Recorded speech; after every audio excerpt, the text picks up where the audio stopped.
ઉગતાપોરની મેરડી માનો ઇતિહાસ। માં આદ્યશક્તિના તો છે અનેક સ્વરૂપો અને દરેક સ્વરૂપોનો છે વિશેષ મહિમા। કોઈ સ્થાનક પર માતાજી અંબાના નામે તો કોઈ સ્થાનક પર માતાજી આશાપુરાના નામે પૂજાઈ રહ્યા છે, પરંતુ આ તમામમાં 64 જોગણીનો મહિમા પણ સવિશેષ છે।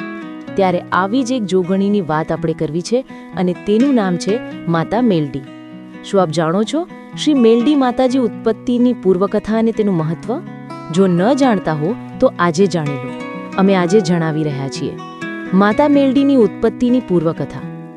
માતા મેલડીની ઘણી બધી લોકકથા પ્રચલિત છે, તેની ઉત્પત્તિની અલગ અલગ કથાઓ પણ છે, પરંતુ પ્રથમ જ્યારે મેલડી માતાજી પ્રગટ થયા ત્યારે તેમનું નામ ન હતું। ત્યારે નનામીના નામથી જાણતા, એટલે નામ વગરની માતાજીથી પ્રખ્યાત થયા। એક લોકકથા પ્રમાણે એક રાક્ષસ અમરૈયા દૈત્યના ત્રાસથી છુટકારો અપાવવા માટે જ્યારે નવદુર્ગા આ દૈત્યને મારવા માટે ગયા, ત્યારે એ દૈત્ય ઘણો શક્તિશાળી હતો। તેણે નવદુર્ગા સાથે ઘણા વર્ષો સુધી યુદ્ધ કર્યું। છેવટે તે રાક્ષસ થાકીને આ દેવીઓથી બચવા માટે ભાગવા માંડ્યો। ભાગતા ભાગતા તે પૃથ્વીલોક પર સાયલા ગામના સરોવરમાં છુપાઈ ગયો। ત્યારે નવદુર્ગા બહેનોએ સરોવરનું પાણી પીવા લાગ્યા, ત્યારે આ દૈત્ય સરોવર પાસે એક મરી પડેલી ગાયને જોઈ તેમાં જઈને છુપાઈને બેસી ગયો।